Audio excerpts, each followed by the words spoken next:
Mesdames, Messieurs, bienvenue sur Télédieu, votre chaîne locale. Au sommaire de cette émission, l'exposition de champignons les 12 et 13 octobre dernier, manifestation qui a eu un franc succès auprès de la population.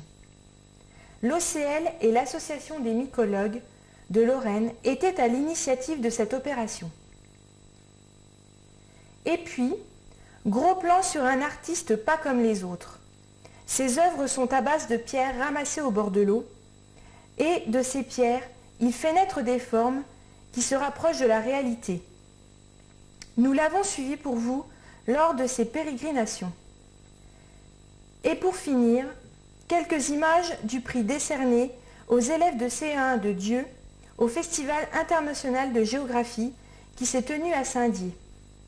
C'est une récompense pour la réalisation d'une affiche ayant pour thème Terre d'espérance. Nous les félicitons.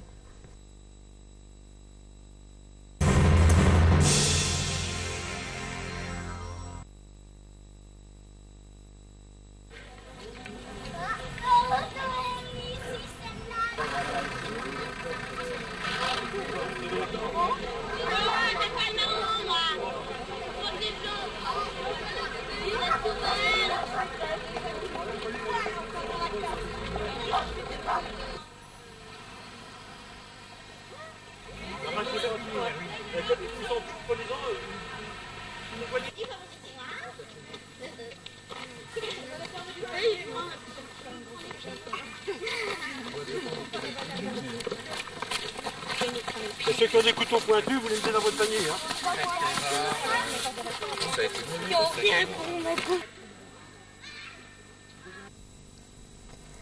Christian Billotte, avec ses amis de l'Association des mycologues pharmaciens de Lorraine, a organisé les 12 et 13 octobre dernier un week-end sur le thème des champignons. Le samedi après-midi, 70 personnes réparties en 5 groupes ont prospecté les forêts environnantes sous un magnifique soleil automnal. Notre caméra a suivi l'un de ces groupes dans les bois qui dominent Ansemont. Les enfants qui avaient étudié les champignons en classe ont fait preuve de beaucoup d'enthousiasme. L'œuvre du satyre puant a suscité la curiosité des petits et des grands. Au retour à la maison des associations, chacun a pu livrer le contenu de son panier à la sagacité des mycologues qui ont patiemment dispensé leur savoir. Certains spécimens ainsi déterminés sont allés rejoindre leurs congénères venus des Vosges ou d'Argonne pour porter le nombre d'espèces exposées le dimanche à près de 270. Les pharmaciens tiennent à remercier l'ONF et les membres de l'OCL qui leur ont permis de travailler dans les meilleures conditions.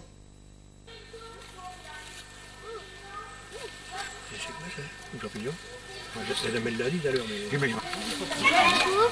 Et une canne. Je crois que c'est un champignon.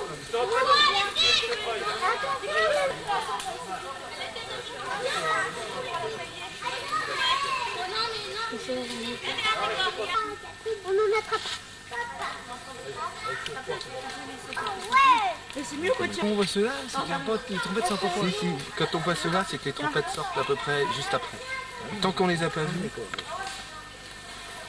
C'est vraiment... Oui, mais c'est dommage, ne courez pas.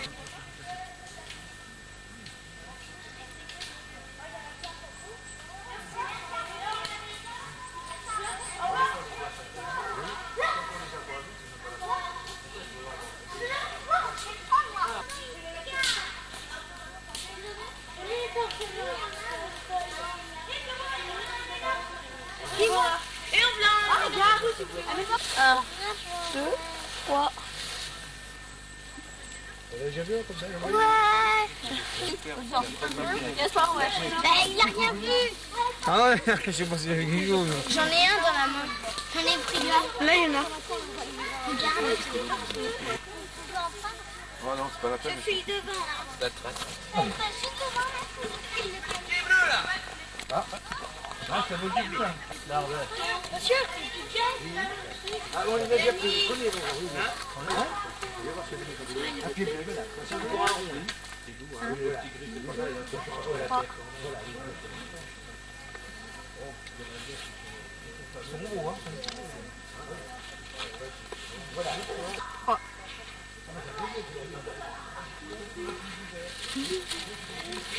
Allez, viens, ça va, on va là-haut. On le radie un peu, non? Ah oui, il faut le montrer. Tiens, oh là, Michel. C'est un mitaine, hein, mais lequel... C'est pas excellent, mais j'en ai déjà mangé pour voir. Oui, quoi. voilà, oui. Hein? Mais c'est comestible. Alors quand il va agrandir, il va sortir de sa membrane. Alors on va... Moi j'ai déjà mangé une fois pour voir, quoi, mais... Alors tu vois, t'as la gelée, t'as une autre membrane, t'as encore une partie du...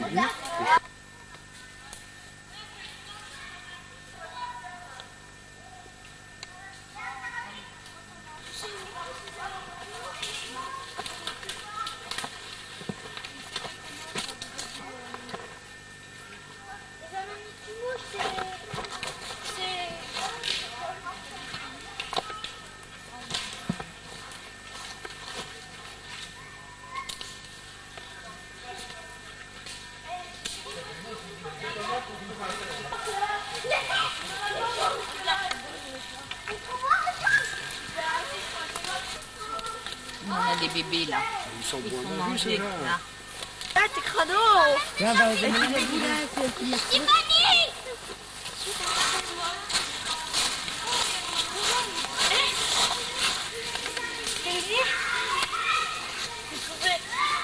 Regarde ce que j'ai trouvé.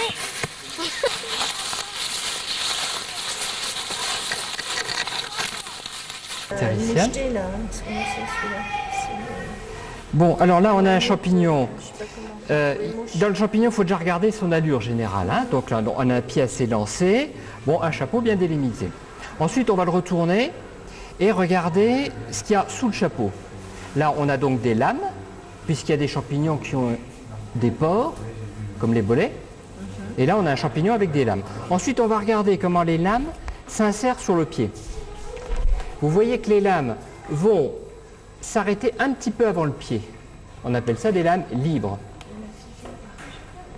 Quand on a des lames libres et blanches, on a un anneau, un pied un peu bulbeux, c'est une amanite. Bon, là c'est une amanite facile à reconnaître parce qu'elle est rouge avec des petits points blancs dessus. C'est l'amanite tumouche, qui est un champignon toxique. Alors une chose aussi qu'on peut voir sur les amanites, l'amanite en fait, quand elle sort de terre, est entourée comme d'un sac. Elle sort d'un sac. Ce sac va se briser et la façon dont va se briser le sac va laisser des traces sur le chapeau. Alors là, ce sac va se briser en plein de petits morceaux, ce sont les verrues. Alors les verrues, contrairement aux lépiotes, c'est quelque chose qui va partir du chapeau, qu'on peut gratter. D'accord? Donc c'est un caractère qui, après une grosse pluie, ne sera pas forcément constant. D'accord?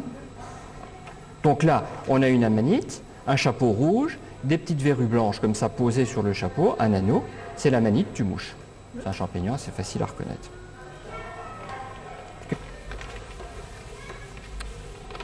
Ça c'est l'armillaire couleur de miel. Oui, alors les champignons là sont pas mal cassés. Donc il vaut mieux éviter de les mettre dans des sacs plastiques. Une légère odeur de poire. Un inocypte. Ah oui, j'en avais un aussi qui avait une odeur particulière, qui Oui. sentait l'anis. Ça doit être, je pense, Inocibé Bongardi. Il y avait une légère odeur de poire, il faudrait peut-être ôter la terre parce qu'elle est un petit peu entêtante, la terre. Alors les russules se reconnaissent à la consistance de la chair. Là on a une chair qui casse comme de la craie. Vous voyez, comme un morceau de craie. Ça vient de la structure des cellules qui forment le pied. Voilà.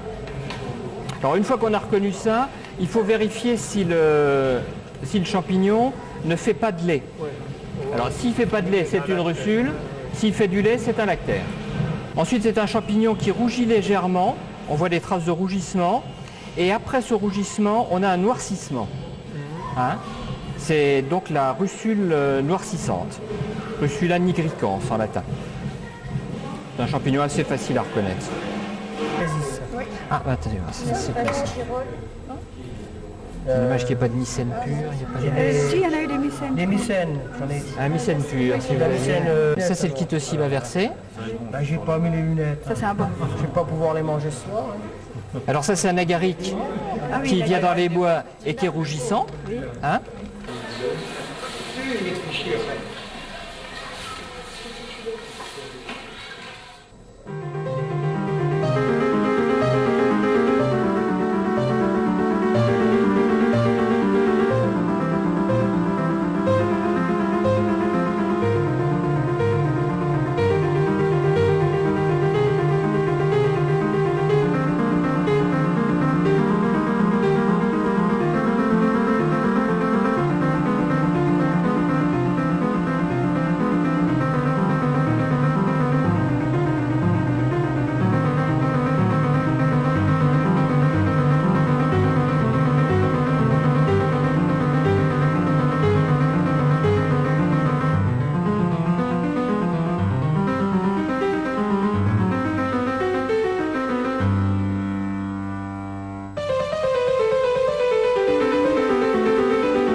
Voilà, donc si vous voulez quelques conseils pour ramasser les champignons, là on a un exemple du champignon mortel responsable du plus d'intoxication, c'est la manite phalloïde.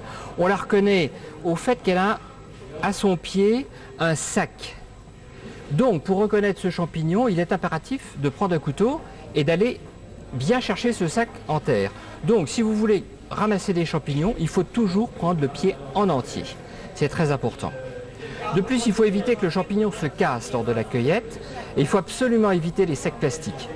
L'idéal, c'est une cagette qu'on porte sous le bras et on met ses champignons dedans. Il ne se casse pas dans ce cas-là. Alors là, on a un champignon qui pousse beaucoup cette année et qui est très ramassé, c'est le chitocybe nébuleux. Alors il faut faire attention avec ce champignon pour deux raisons.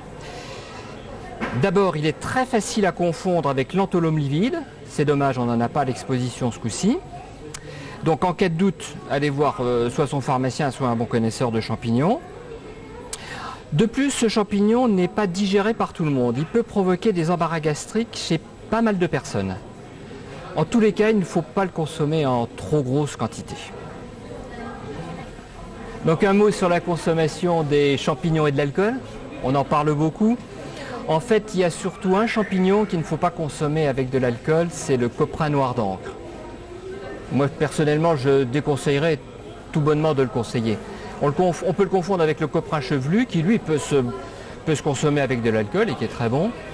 Et le coprin noir d'encre, si on le consomme avec de l'alcool, on a ce qu'on appelle un effet antabuse. C'est-à-dire qu'on va faire une réaction allergique, on va devenir tout rouge et avoir des malaises. Donc il vaut mieux tout bonnement rejeter ce champignon.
Là, ça fait depuis très longtemps que j'aime les fossiles, les pierres, tout ça. Et je me promène souvent dans la nature. Et un jour, j'ai déposé toutes mes pierres, tous mes fossiles sur la table. Et j'avais de la colle. Et j'ai commencé à monter pierre par pierre. Et j'ai fait le premier personnage là. Ça date de 1992. Puis j'ai trouvé ça chouette. Et puis j'ai continué à faire des personnages, quoi. Puis je trouve ça chouette. Et puis c'est beau. Je fais des choses aussi avec des racines. Tout ce que je trouve de la récupération. J'ai fait une paire d'expositions sur Sommieu, Duny. Duny, il y a eu pas mal de monde. Et il y a pas mal de gens qui sont passés et qui ont trouvé ça super chouette. Ils se demandaient comment que c'était fait, quoi. Si c'était vraiment de la pierre. Ils étaient vraiment étonnés, quoi. Alors je leur ai expliqué comment je faisais, quoi. Le départ, c'est que je ne sais pas du tout ce que je vais faire. Ça vient petit à petit, quoi. Je monte une pierre, 2 pierres, 3 pierres, puis après en montant le personnage, je lui donne l'air que j'ai envie de lui donner, quoi, comme un pêcheur, ou je peux faire un chasseur.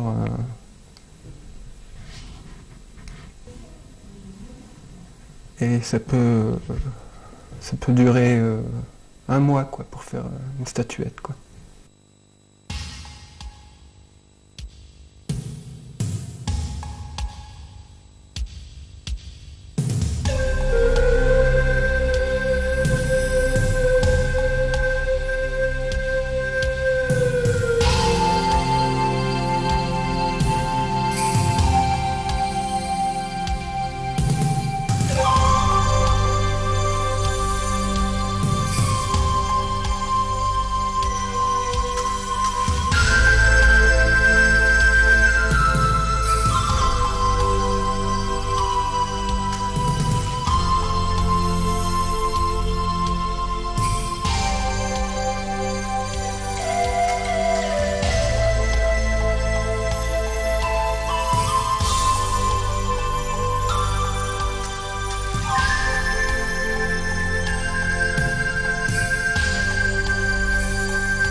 Une classe de CE1 de Dieu a travaillé l'an dernier sur la réalisation d'affiches pour participer à un concours organisé par le Festival international de géographie et qui avait pour thème Terre d'espérance.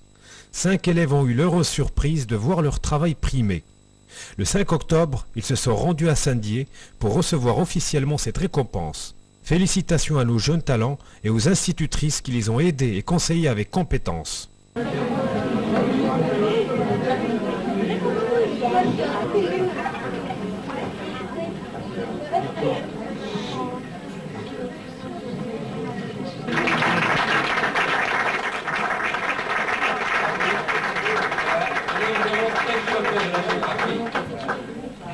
Alors lui, il a aussi un très beau prix, ce sont des...